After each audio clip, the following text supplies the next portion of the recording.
Uno de los pocos consensos realmente transversales que probablemente nos ha dejado esta crisis es que hay que profundizar en el teletrabajo. El teletrabajo ya era una tendencia que se venía generalizando, que venía avanzando desde hacía años, pero el shock del coronavirus, digamos que ha acelerado esta tendencia esencialmente por dos razones. La primera es que, como muchas personas y muchas empresas se han visto forzadas por las circunstancias a teletrabajar, muchos de sus agentes han experimentado con una modalidad de relación laboral que hasta el momento, por inercias del pasado, no habían probado y quizá han quedado moderadamente satisfechos con la misma, han visto que es más o menos funcional en su empresa y en su sector en concreto y que incluso puede ayudar a ahorrar costes para la empresa y a mejorar la calidad de vida del trabajador manteniendo la productividad. Y si han experimentado con esta modalidad laboral y les ha funcionado,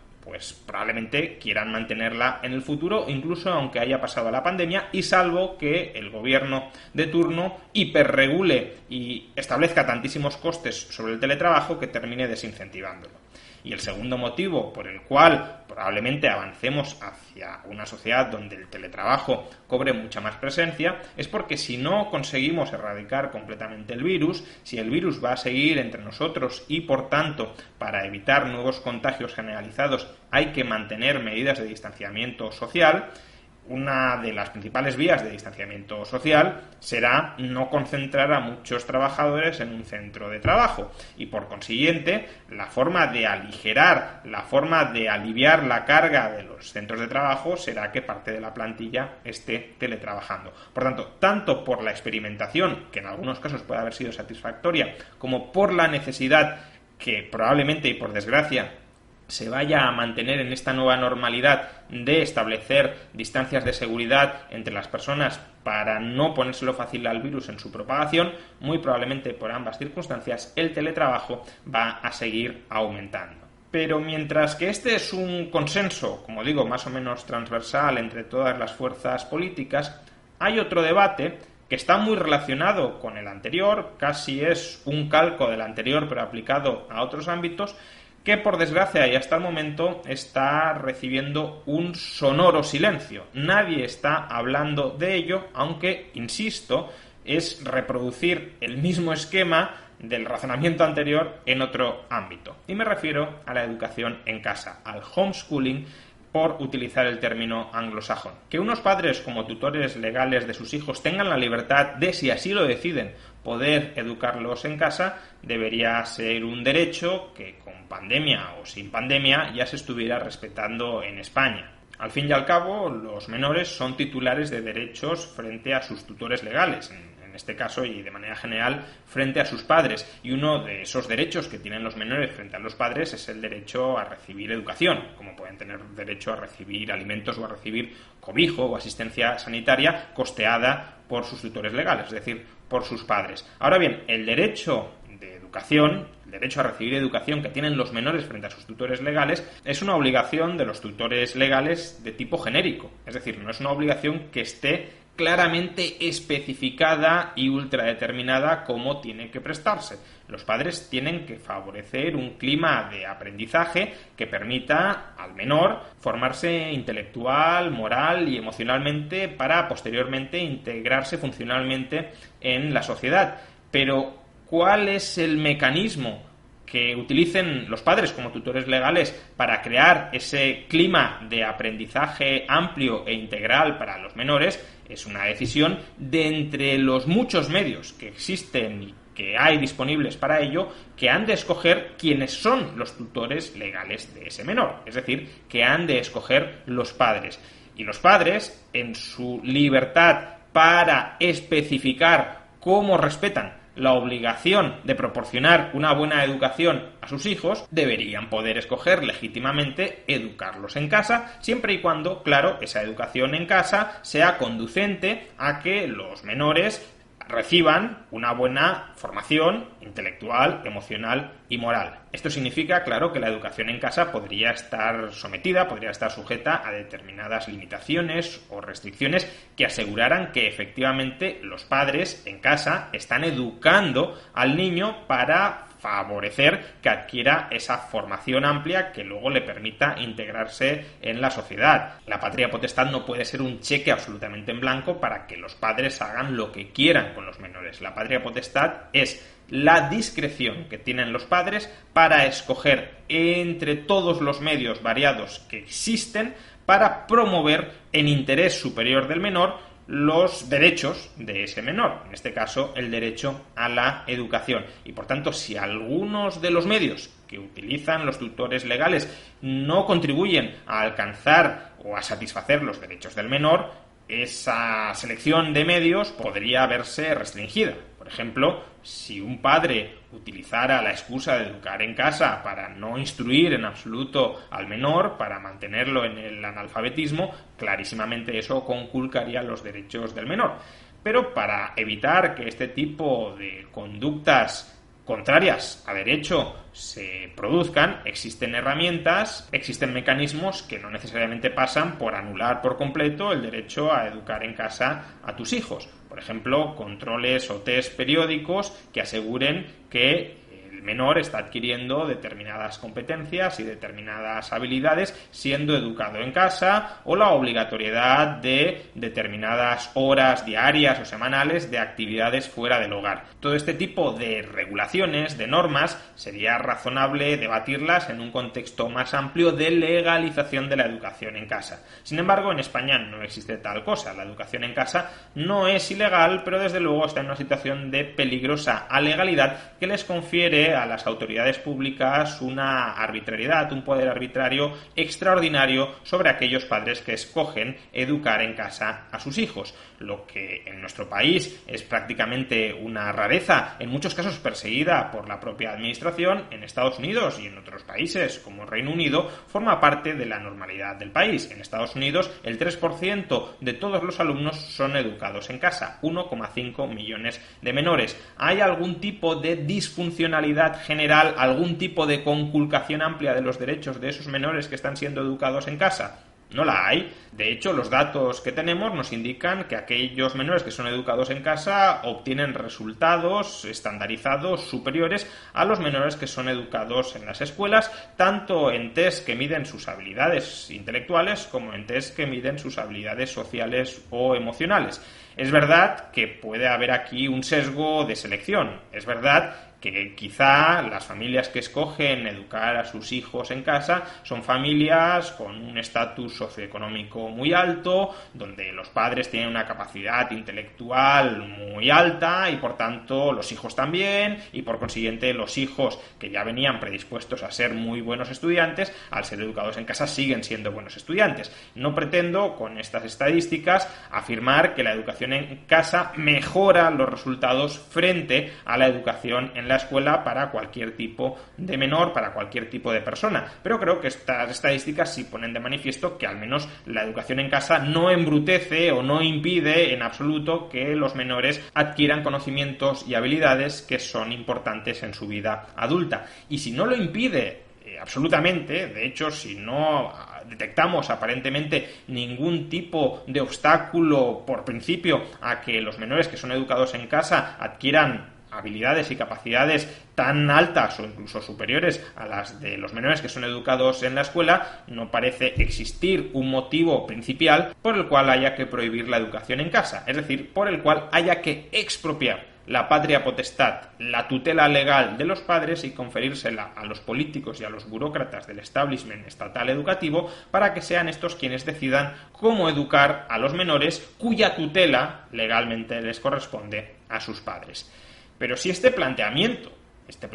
general debería respetarse con pandemia o sin pandemia, creo que la educación en casa resulta tanto más importante cuando vivimos en momentos de pandemia. Si estamos enfatizando, si estamos haciendo hincapié en la importancia del distanciamiento social en muchos ámbitos muy variados, entre ellos la escuela, la educación en casa, para aquellos padres que voluntariamente lo decidan, la educación en casa no es una obligación, no es una imposición, es un derecho que ejercen o deberían poder ejercer aquellas familias que así lo decidan. La educación en casa para los padres que así lo decidan sería un mecanismo que contribuiría a mantener ese distanciamiento social en las aulas. Si con el regreso del curso escolar vamos a tener un problema de aglomeración de alumnos en las escuelas porque la infraestructura no está habilitada como para tener muy pocos alumnos en cada aula y por consiguiente va a ser complicado mantener el distanciamiento social a corto plazo, a medio o largo plazo podrían construirse nuevas escuelas, contratar a muchísimos más profesores para desdoblar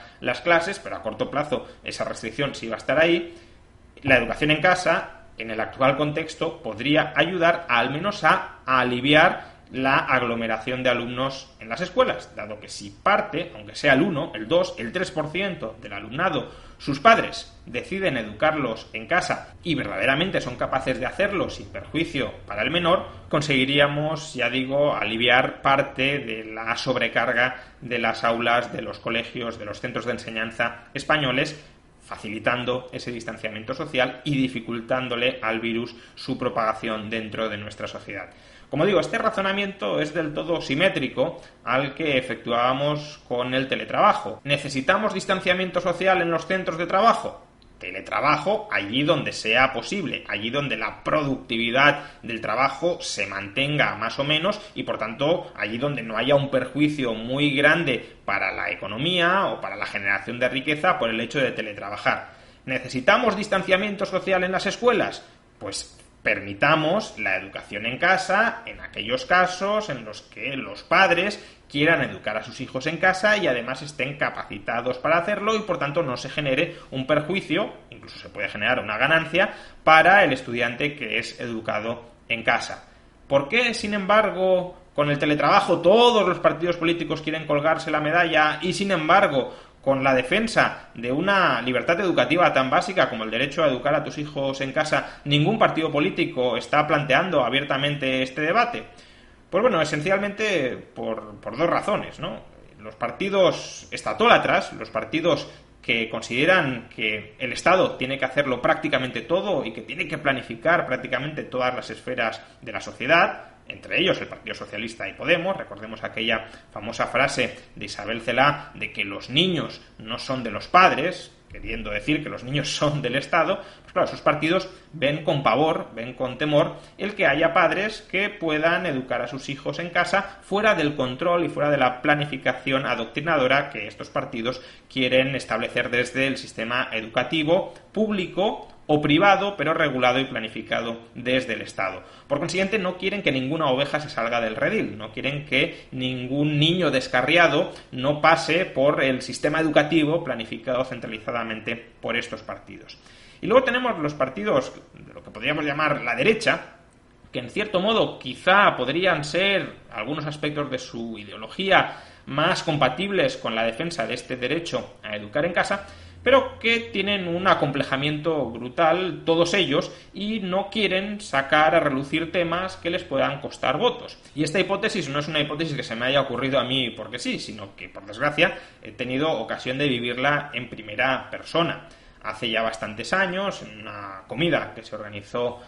con varias personas, con un político destacado de Ciudadanos que todavía sigue en activo, era una especie de mesa redonda donde podíamos plantearle diversas preguntas. Yo le pregunté a este político de Ciudadanos justamente qué pensaban del homeschooling y si Ciudadanos iba a promover en algún momento el homeschooling. Y la respuesta que me dio este político, con bastante cara de asombro, fue que cómo iba Ciudadanos a abrir ese debate si era un debate que no interesaba a nadie y que no les iba a reportar votos. Por tanto, bueno, ahí tenemos el caso claro de Ciudadanos que, como todos los partidos políticos, sacan la calculadora electoral. ¿Que una determinada medida les puede dar votos? Pues la defendemos. ¿Que no nos da votos y nos los podría incluso quitar? Pues no lo defendemos, aunque sea esa medida una medida que ampare, que defienda, que promueva las libertades más básicas de los ciudadanos, en este caso de las familias educando a sus hijos. Pero no pensemos que este es un problema únicamente de la llamada derechita cobarde. También la derechita muy valiente, en el caso de Vox, tiene complejos muy similares en relación al homeschooling.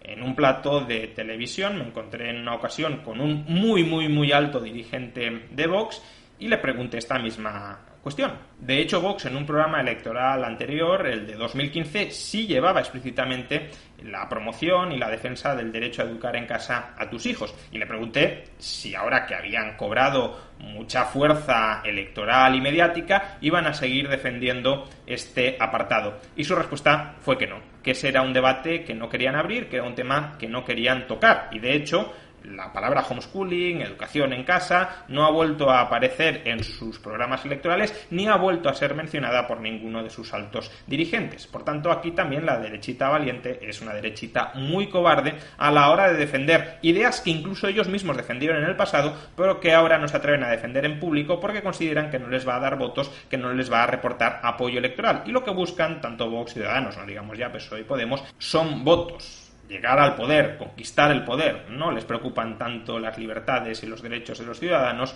Esos derechos y las libertades de ciudadanos son instrumentales para alcanzar su verdadero objetivo, que, insisto, es el poder político y llegar a él sea como sea. Así pues, entre una izquierda estatólatra que quiere que el Estado controle todos los ámbitos de la formación, todos los ámbitos de la educación de todos los menores y no quiere dejar ningún tipo de válvula de escape en el sistema para que algunos menores puedan no pasar por el mecanismo que ha diseñado el Estado y la izquierda desde el Estado para inculcarles sus ideas, y entre una derecha totalmente acomplejada, incluso aquellos que se llaman derecha valiente están acomplejados en este apartado, que no se atreven a reivindicar algo tan fundamental como es el derecho de las familias que así lo quieran y que además estén capacitadas para ello, para educar a sus hijos en casa, pues lo que tenemos es que el homeschooling sigue siendo alegal y potencialmente ilegal si así la administración lo determina, la Administración Educativa Autonómica lo determina, en toda España. Y por consiguiente lo que tenemos es que los derechos de los menores y de los padres como tutores legales de esos menores, los derechos educativos siguen estando conculcados. Y siguen estándolo, además, en un momento en el que el homeschooling podría ser una herramienta muy importante para ayudar a combatir la pandemia, manteniendo el distanciamiento social en las aulas, en los centros de enseñanza. Y dado que ningún partido político quiere abrir este debate, dado que quieren extender un manto de silencio sobre la educación en casa,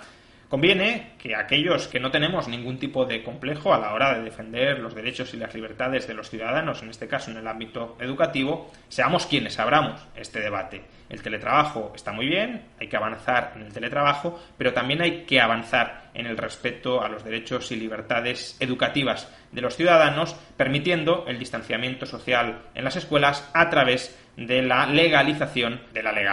garantista, pero legalización del homeschooling, de la educación en casa. Intentemos colocar esta cuestión en el debate público, intentemos forzar a los representantes políticos a retratarse en esta materia. Es la hora del homeschooling, es la hora de la educación en casa y es la hora de que los políticos se pronuncien y se retraten sobre esta cuestión. ¿Respetan la libertad educativa de los menores? ¿Respetan la libertad educativa de los tutores legales de esos menores para poder instruirles en casa?